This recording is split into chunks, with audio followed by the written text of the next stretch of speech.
حاضرین و سامعین اہل سنت، السلام علیکم ورحمۃ اللہ وبرکاتہ۔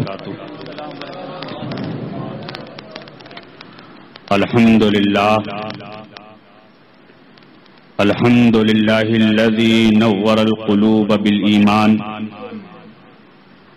وشرح الصدور بالاسلام وهدى البصائر بالقرآن، والصلاة والسلام على سيد الإنس والجان وعلى آله وأصحابه العظام ومن تبعهم بإحسان، أما بعد، فأعوذ بالله من الشيطان الرجيم، بسم الله الرحمن الرحيم، هل يستوي الذين يعلمون والذين لا يعلمون؟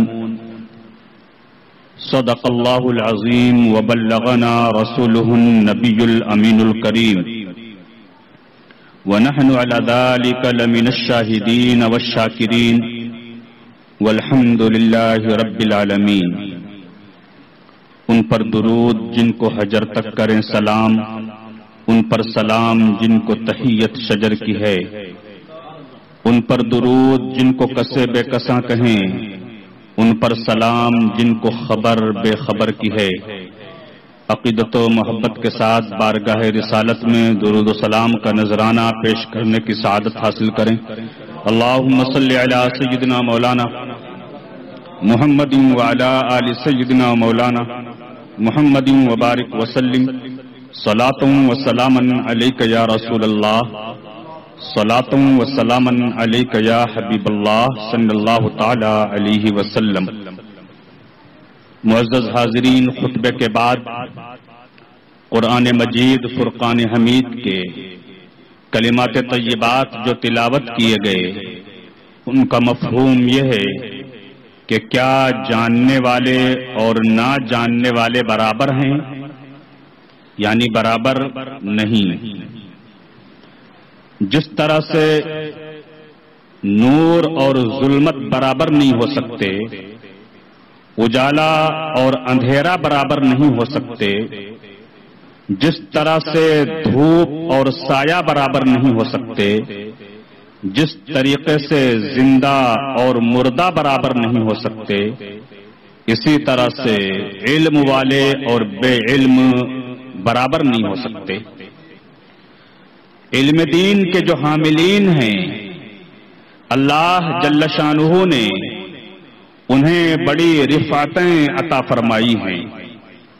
قرآن حکیم میں ہے، یرفع اللہ الذین آمنوا منکم والذین اوتوا العلم درجات، کہ اللہ جل شانہ تم میں سے ایمان والوں کو اور وہ لوگ جنہیں علم کی دولت سے نوازا گیا، ان کو درجوں بلندیاں عطا فرماتا ہے۔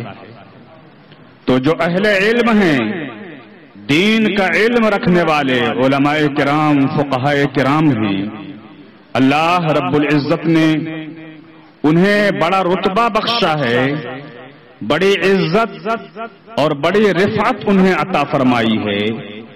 حضرات، علم دین بلا شبہ اس کی اہمیت کا اندازہ آپ اس بات سے لگائیں کہ سب سے پہلی وحی جو نازل ہوتی ہے غار حرا میں، قرآن کریم کی آیات کا جو نزول ہوتا ہے، اور غار حرا میں سب سے پہلی وحی جب نازل ہوتی ہے، سورہ اقرأ بسم ربک الذی خلق، ابتدائی 5 آیتیں جو نازل ہوتی ہیں، آپ دیکھیں تو سب سے پہلے جو پہلی وحی نازل ہوئی، اس میں علم کے حوالے سے گفتگو کی گئی ہے اور قلم کے حوالے سے گفتگو کی گئی ہے، پڑھنے لکھنے کا ذکر کیا گیا ہے۔ تو علم اتنی اہم چیز ہے کہ قرآن کا جب نزول ہوتا ہے تو پہلی وحی علم کے حوالے سے نازل ہوتی ہے۔ حضور رحمت عالم صلی اللہ تعالی علیہ وآلہ وسلم ارشاد فرماتے ہیں کہ ایک عالم کی فضیلت عابد کے اوپر ایسے ہی ہے کہ جس طرح سے میری فضیلت تمہارے ادنا شخص کے اوپر.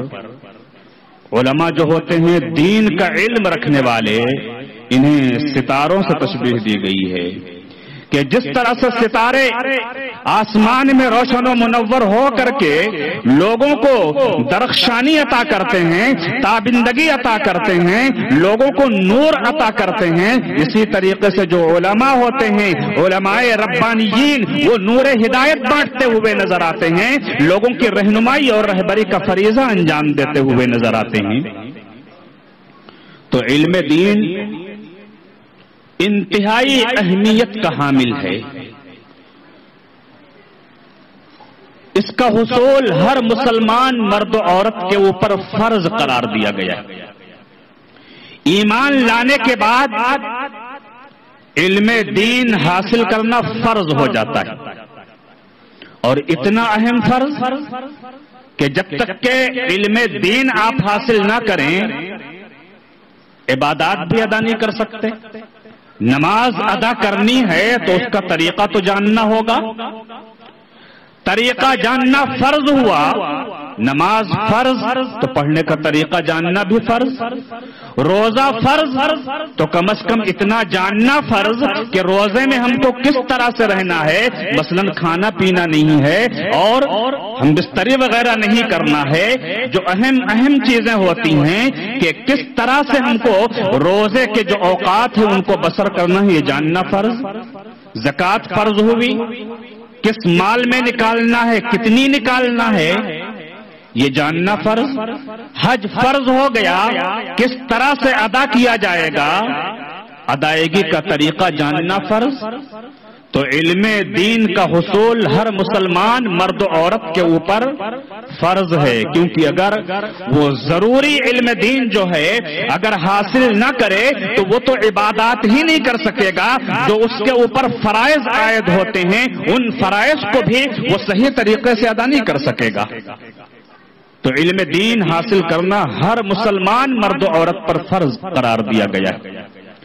علم دین کی شان یہ ہے کہ علم جو ہے یہ انبیاء کی وراثت ہوا کرتا ہے، اور علماء جو ہوتے ہیں انبیاء کے وارث ہوا کرتے ہیں. آپ اس سے اندازہ لگائیں، نبی کی وراثت ہے علم دین. کوئی عظیم شخص ہو، مالدار شخص ہو، وراثت چھوڑ کر کے جائے. کسی بادشاہ کی وراثت اگر کسی عام آدمی کو مل جائے تو وہ ناز کرے گا کہ مجھ کو بادشاہ کے ترکے سے حصہ ملا ہے، بادشاہ کی وراثت ملی ہے. تو آپ اندازہ لگائیں جسے سید الانبیاء کی وراثت سے حصہ مل رہا ہو وہ انسان کتنا خوش نصیب ہوگا، کتنا سعادت مند ہوگا کہ نبی الانبیاء کی وراثت جو مخلوق میں سب سے افضل و اعلیٰ ہیں، برتر و بالا ہیں، ان کی وراثت سے جس کو حصہ ملے وہ انسان کتنا خوش نصیب انسان ہوگا. حدیث پاک میں ارشاد ہوا العلماء ورثۃ الانبیاء، مشہور حدیث ہے کہ علماء انبیاء کے وارث ہیں. کیوں؟ انبیاء حیات ظاہری سے جب پردہ فرماتے ہیں تو وہ درہم و دینار دنیاوی مال و دولت کا وارث نہیں بناتے. وہ اگر کچھ مال و دولت چھوڑ کر کے بھی جائیں تو ان کے کوئی وارث نہیں ہوتے ہیں کہ گھر والے ان میں تقسیم کیا جائے، نہیں، وہ سب صدقہ ہوتا ہے. عامت المسلمین کی فلاح و بہبود کے لیے وہ خرچ کیا جاتا ہے. ہمارا اور آپ کا تو ترکہ بنے گا، وارث بانٹ لیں گے، تقسیم کر لیں گے. لیکن انبیاء جو مال و دولت اگر چھوڑ کر کے بھی جائیں تو ان کے گھر والوں میں وہ تقسیم نہیں ہوتا، وہ سب کا سب صدقہ ہوا کرتا ہے. عام مسلمانوں کی فلاح و بہبود کے لیے وہ خرچ ہوتا ہے. تو انبیاء مال و دولت کا کسی کو وارث نہیں بناتے، جو بھی چھوڑے وہ سب صدقہ، اس میں وراثت نہیں جاری ہوگی. لیکن انبیاء اپنے علم کا وارث بناتے ہیں. تو جس نے علم دین حاصل کیا اس نے نبی کی وراثت سے حصہ حاصل کیا، اور جس کو نبی کی وراثت سے حصہ مل جائے، ترکہ مل جائے، یقیناً وہ بہت ہی بلند و بالا ہوگا، یقیناً وہ بہت ہی افضل و اعلیٰ ہوگا. حضرت ابو ہریرہ مشہور راوی حدیث، ایک دن آپ مدینہ منورہ کے بازار میں گئے، بازار میں جا کر کے اعلان شروع کر دیا کہ اے لوگو، تم لوگ کام دھندے میں مصروف ہو، مسجد نبوی میں تو نبی کی وراثت تقسیم ہو رہی، نبی کی وراثت بانٹی جا رہی ہے، تم یہاں اپنے اپنے کام میں لگے ہوئے ہو۔ جب اعلان کیا تو لوگ جلدی جلدی مسجد نبوی شریف کی طرف آنے لگے۔ ان کے ذہن میں یہ رہا ہوگا کہ نبی اکرم صلی اللہ تعالی علیہ وآلہ وسلم کی جو اشیاء ہیں وہ تقسیم کی جا رہی ہوں گی۔ ممکن ہے کسی نے سوچا ہو کہ حضور صلی اللہ علیہ وسلم کے جو امامہ شریف ہیں وہ بانٹے جا رہے ہوں گے، لباس پیرہن اقدس بانٹا جا رہا ہوگا۔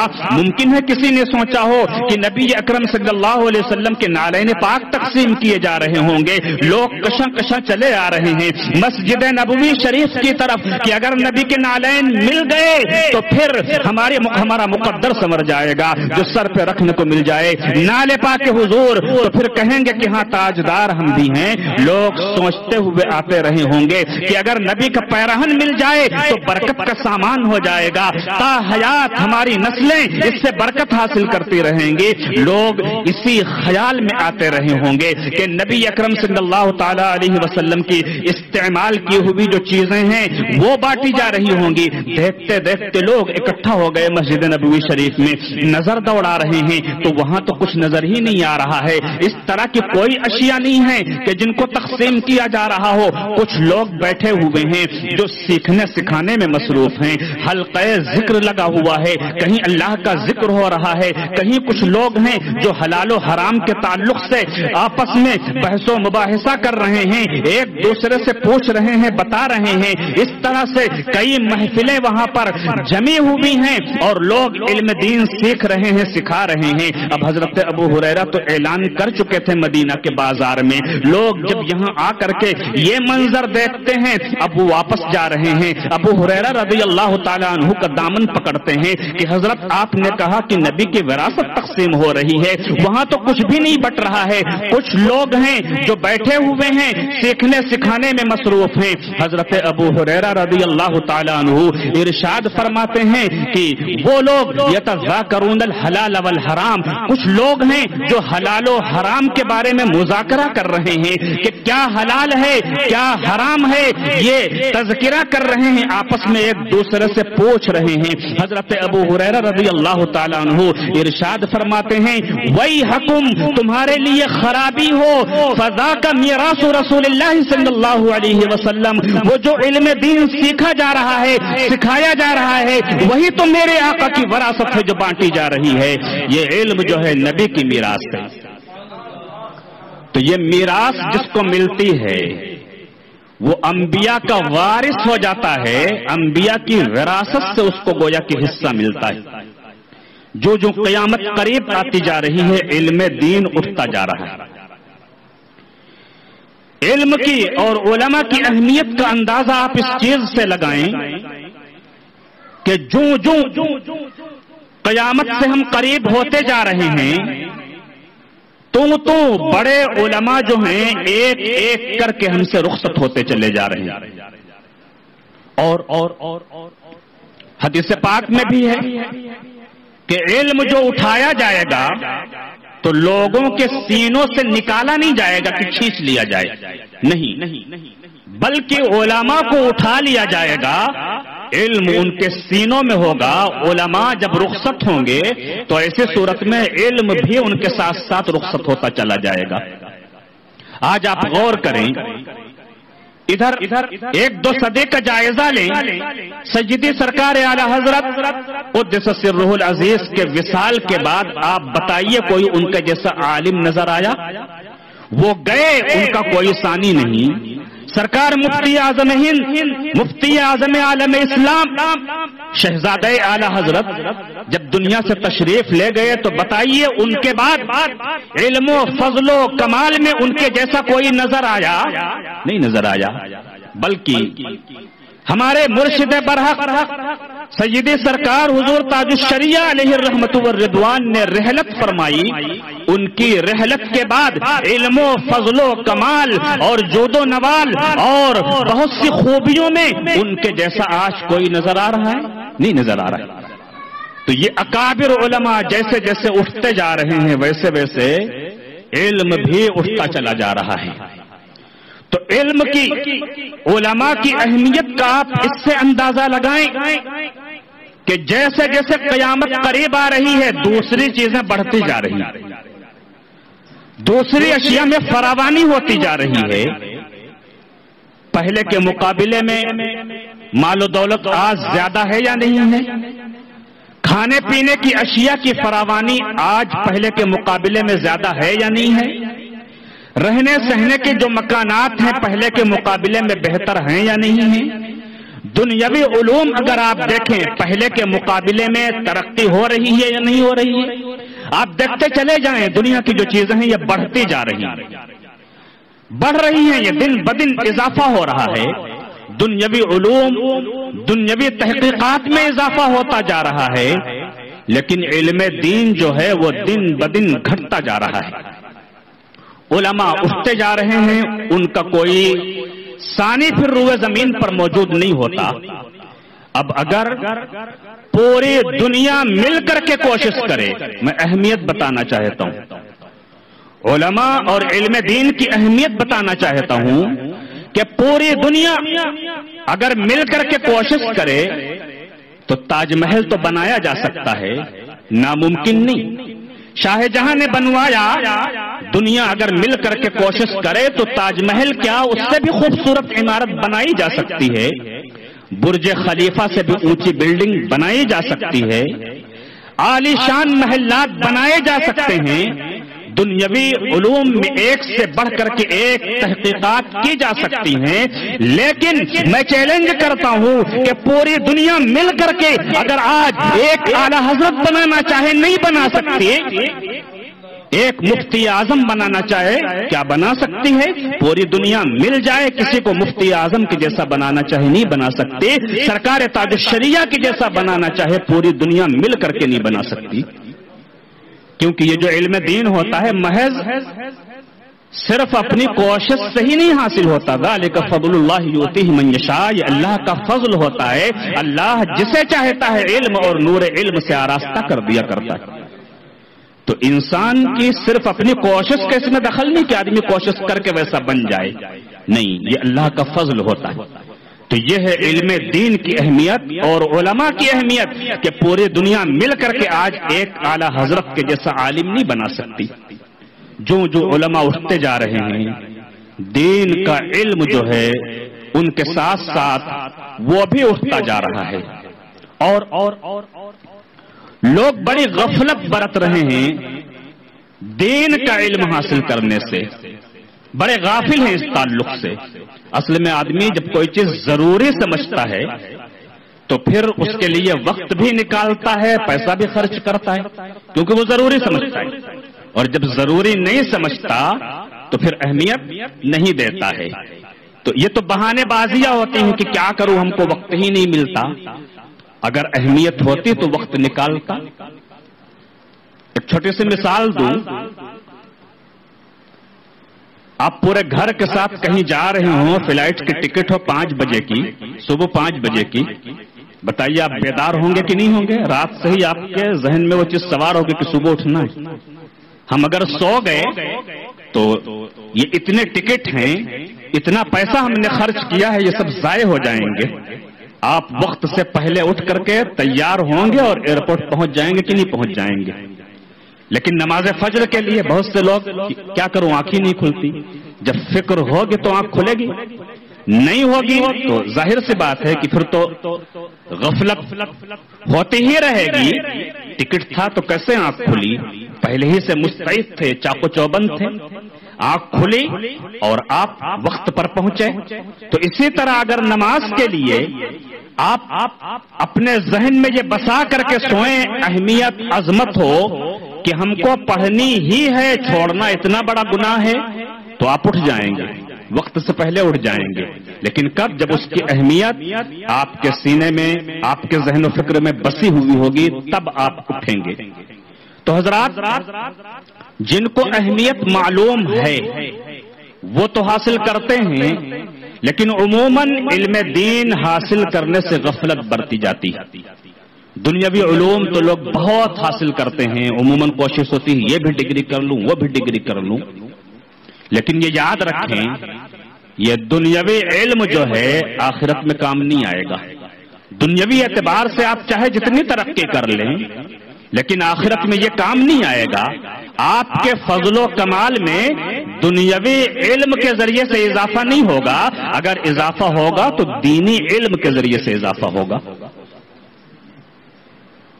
ایک صاحب نے ایک بار ایک واقعہ بیان کیا کہ ایک شخص نے اپنے بچے کو بہت تعلیم دلائی، اعلیٰ ڈگریاں اس نے حاصل کی، باہر کنٹریز میں جا کر کے اس نے خوب پڑھائی کی۔ انتقال ہوا والد کا، بیٹا موجود ہے، پھوٹ کر کے رو رہا ہے، جنازہ تیار ہے، نماز جنازہ ہونی ہے، وہ پھوٹ کر کے رو رہا ہے۔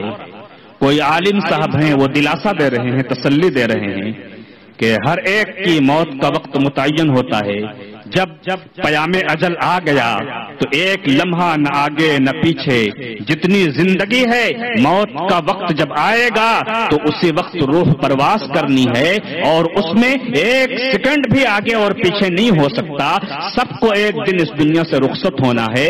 وہ اپنے الفاظ میں دلاسا دے رہے ہیں، تسلی دے رہے ہیں۔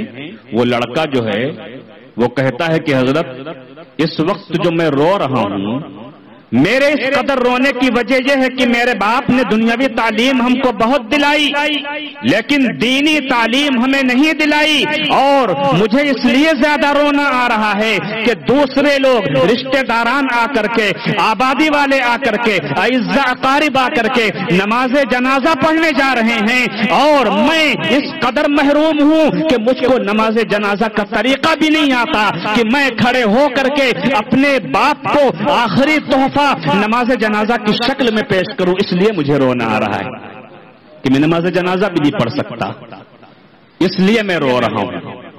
تو حضرات، ایسی دنیاوی تعلیم کا کیا فائدہ جو دینی تعلیم سے اس قدر دور کر دے کہ نماز جنازہ تک پڑھنا نہ آتا ہو۔ بہت سے لوگوں کا یہ حال ہے کہ صحیح طور پر وہ نماز جنازہ بھی نہیں پڑھ سکتے، دعائیں بھی نہیں یاد ہوتی۔ تو علم دین حاصل کرنا یہ ہر مسلمان مرد و عورت کے اوپر بقدر ضرورت جو ہے یہ فرض قرار دیا گیا ہے، فرض ہے یہ۔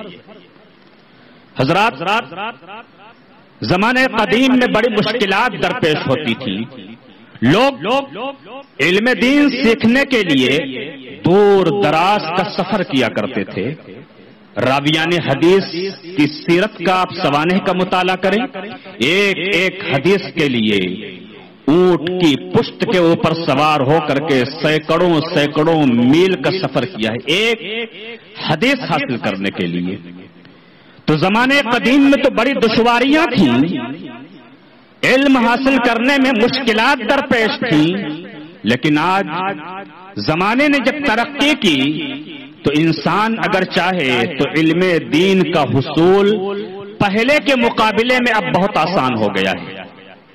آپ اگر باضابطہ مدرسہ اور مکتب میں نہیں جا سکتے کہ آپ جائیں اور جا کر کے باقاعدہ کسی مدرسے میں ایڈمیشن لیں، کسی مکتب میں داخلہ لیں اور وہاں جا کر کے دین کا علم حاصل کریں، اگر آپ ایسا کرنے میں آج دشواری محسوس کر رہے ہوں تو اب تو آن لائن دینی تعلیم کا بھی معقول انتظام موجود ہے کہ آدمی اپنے گھر میں بیٹھ کر کے، کہیں اس کو جانا نہیں، آنے جانے کی بھی زحمت نہیں اٹھانی ہے، خود اس کے روم میں بیٹھ کر کے وہ علم دین حاصل کرے۔ اس طرح کے بھی اسباب موجود ہیں آن لائن تعلیم کے ذریعے سے۔